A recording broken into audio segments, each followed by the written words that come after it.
Yes, we take off from the Aiguille du Midi. It's always a crazy flight over the glacier.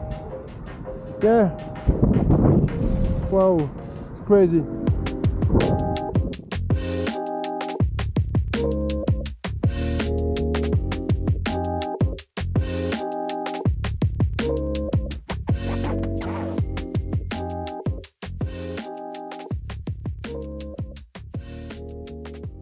Hi everybody, it's Fred. Welcome on this new episode. We were talking about how to fly in the high mountain today. I just walked down from the ridge, from the top of the Aiguille du Midi in the Mont Blanc Massif area. This video is not to teach you how to do with the rope and everything when you climb, but it's more to say what you have to have in your bag when you go in this kind of combo with your friend. So you need a safety kit. In first, the safety kit is what? It's this ice screw. You need one. It's a minimum. You need one ice screw. After you need this kind of line, 2 or 3 one, like 120 centimeters. It's perfect. A system to belay him. This kind of system, in case of falling in a crevasse, or to help your friends. It's like a micro traction. Okay, I have 1 or 2. A knife for sure. Yes, it's the minimum set you need to have in your bag. Ice axe, a rope. This one is a 30 meters one. It's perfect for this kind of combo today. And after you need from crampons. This one it's aluminium and steel. It's a good combo for the light in the back. Then you need light harness like this one. For sure, when you prepare for your combo, you have to check the weather forecast. And yes, for the wind, it's very important for us because in high mountain, the wind is very important. But in fact, when you are on the ground here, just before flying, before launch, it's possible to check the wind valley perhaps in this kind of apps like Spot Air, because it's good to see if here we have no wind, like today, but perhaps in the valley with the breeze, with the downwind, it's possible there is much wind than here. So it's very important to see what's happened down in the valley. And if it's possible, if you have data, I said, yes, check these apps for the wind. Another thing on these apps, it's your glide ratio.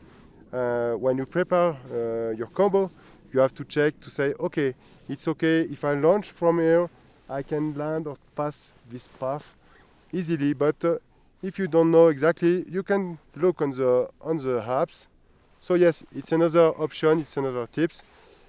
Prepare your combo, but if you are on the race, when you walk in the trip, you can check for the wind, you can check for everything if you have data for sure.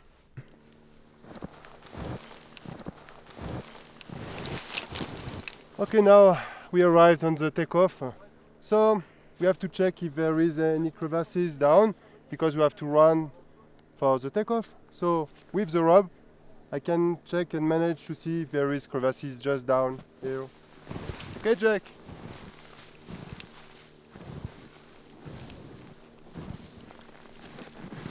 It seems okay.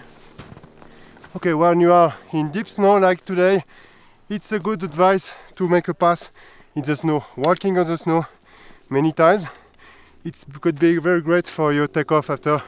It will be more easy because you see, with the altitude, with the crampons, it's not the same to run and take off here close to 4,000 meters and down in the valley at 1,000 meters. So yes, now I'm happy because the place is safe for me. So now I have to pack off my alpine gear and to unpack my wing and to prepare my flight. So I show you now my tips and how I prefer to prepare my wings for this kind of flight in the high mountain. Okay, when you prepare your wing the day before, be very meticulous with it because today there's no wind, but in case of wind, it's better if your wing is really well prepared. For me, I always attach the harness on the wing. Okay, another advice for you with the ice axe. The ice axe is very important to be strict with that, because you see there is point, and point are very dangerous for two things. The first thing is when you launch with your paraglide, if you have your high sacks on your bag, the line comes on your high sacks. For sure, it's happened one time in your life. So it's better to take your high sacks. You take the back of the wing bag, to put like this, and to put in this sense in your bag. In this sense, why? Because the point is down and not up. It's better for your back or for your neck here. So you put like this, simple, in your bag. It's okay. If you have walking poles with you to walk in the mountain, it's better to have a 3 parts walking poles to put in the bag for the same reason, and to put in the bag and not out the bag. Another thing with all your safety equipment, what I propose to you is to have in your bag, but not too far, because if you had to land on a glacier, you don't know why, but you have to land on the glacier to wait for your friend, or if there is a problem in your line or something like this, always having your gear not too far in the bag here, and always keep your harness on you when you fly in high mountain. For this reason, if you land on a glacier, it will be more easy to take the rope and after to make something with your friend. The last person of the group who take off here, it's the last person who has the rope in his bag. And just remember, a clean bag is a good bag. In my job of mountain rescuer, we have often rescue for people who want to launch in the rotor on the bad side of the Mont Blanc. So please take off on the good side of the wind. So as you see, I've just the center of my wing open.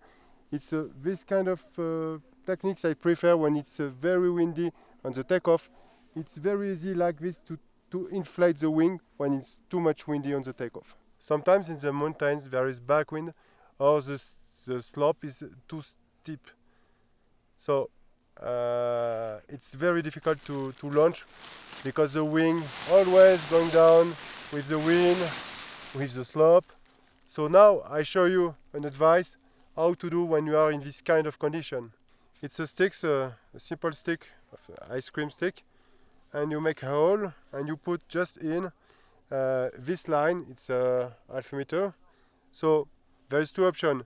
On your wing you have this kind of loop, and you can attach this on the loop. I show you like this. It's very simple. Like you just put your sticks in the line. Okay, it's perfect. Now I can put in the snow my sticks, and there is different option like this, and it's okay because your wing don't go in the slope, or with the back wing she don't move. If the snow is a little bit too soft, you can put more in the snow like this, so it works. If you don't have loop on your wing, you can attach the line here on the A.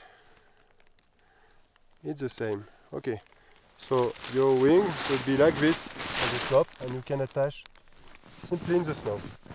You just have to have two of them, and yes, to put on the wing few meters from the center of the wing. We are talking about the crampons in a takeoff in the high mountain. So there is two ways of use. You don't need crampons because the snow is soft and it's really flat. You prefer to take your crampons in your bag. It will be better for your safety. Don't pull your points in your legs. But in case of ice or slope, don't hesitate to take off with your crampons. It's not a problem, and we'll see after how to put off them when you fly in the valley. So let's imagine you're flying. Now I show you how to put off your crampons. You just have to be out of cliffs and to fly straight in the valley.